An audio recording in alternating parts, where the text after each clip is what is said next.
Okay, good afternoon. This is a picture to Chesapeake Bay from Beverly Beach, just south of Annapolis. And this is me today. I've got my nose bandaged out from having removed a basal cell carcinoma Monday morning, but that should heal up and be fine. S- but let me get back to what's going on here. Um, and we'll cover the other pictures. That's actually in Galesville, which is the next town over across the inlet. And then back to Beverly Beach. That's a boat uh, out in the, and this is from Triton Point. Triton's the moon of Neptune, remember? That's an interesting name for Triton Park. And that these are some pictures from um, Camp Letts um, on the other side of the inlet near the town of Mayo, Maryland. Another picture of the equestrian section. And then that's another picture from Beverly Beach. And then that's the entrance to Camp Letts. And that's a picture of the NIH Clinical Center. And you'll wonder what that has to do with the rest of this. I'm going to show you a couple other videos that I took yesterday and just throw them through Camtasia. Um,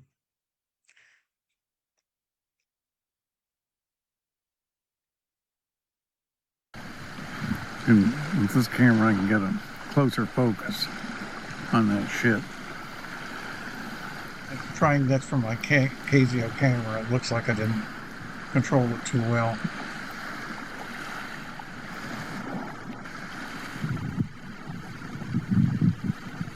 It steadies when I release it back.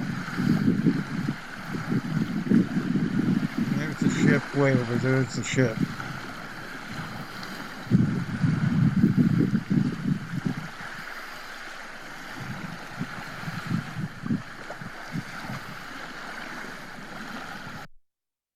And then I'll show you two videos taken with the Sony higher quality camera. This is Beverly Beach, Maryland, on the Chesapeake Bay Inlet. It's interesting because my parents tried to take me here and also to Camp Letts, which is nearby, when I was a little boy, around 4 years old maybe, because I remember we stayed in Beverly Beach, which is Delaware, in 1947. Might have been before that. And I had some difficulty doing things boys are supposed to be able to do physically, and I always thought it was because of measles at age 6 or on my 7th birthday, but I was having trouble before then in this visit. And I also visited Camp Letts earlier today. Sort of shed some light on my early boyhood, so that's why I came by here. Everything is private property, can't really park. So that's what it looks like.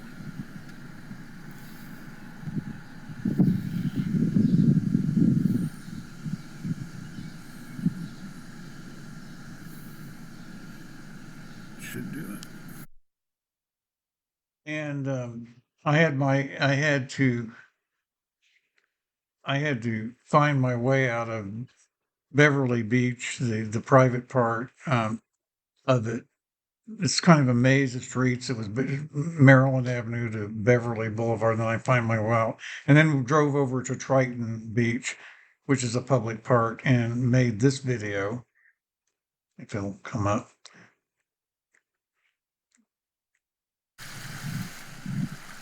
This is Beverly Beach, Maryland, south of Annapolis, on the Chesapeake Bay.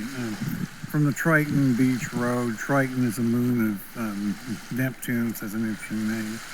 I can see a tanker out there in the bay, right there. And then down there is the residential area of Beverly Beach, where I just was a little while ago. Everything is private. I made another video down there, but I noted that my parents took me to Beverly Beach and the Camp Letts, which is nearby, when I was a little boy. And I might have been only like about 4 years old, and I was having trouble doing things I was boys were supposed to be able to do.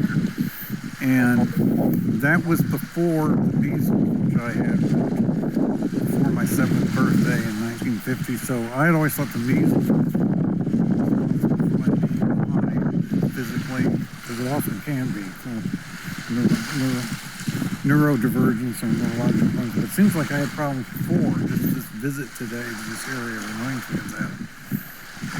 So it's a little bit of important personal history.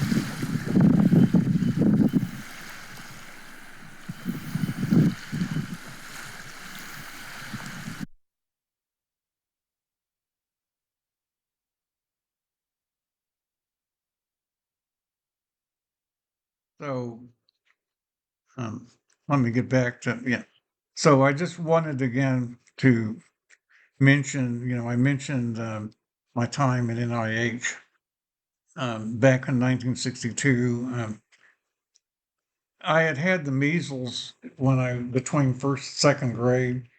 Um, and I thought that was the reason for my neurological problems and being behind other boys.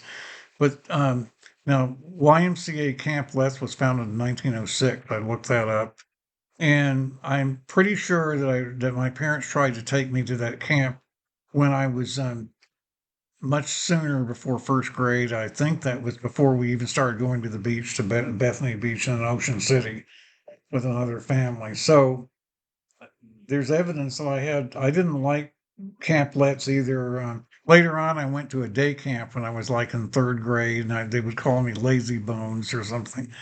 I didn't care for that either. But that's a little bit of personal history. I could probably, since I was a patient at NIH in 1962, I could probably ask them to, I could probably go back and see if they did any tests and see if I had any chromosome, any DSDs or anything. I don't think I did, because I think they would have shown up in during sometime in my life, when I've had surgery 2 or 3 times. I would think some of it would have shown up and I'd know about it. I also volunteered for a vaccine trial with the HIV vaccine in 1988, the GP160 vaccine that didn't really work that well. Maybe mRNA technology will give us an AIDS vaccine. I've heard that there's an HIV vaccine might be go to trial again soon. That's what I've heard somewhere. But as far as I know, I'm biologically completely normal, but maybe it's something I would check out. But that's what I wanted to cover today. And again, I do thank you for listening.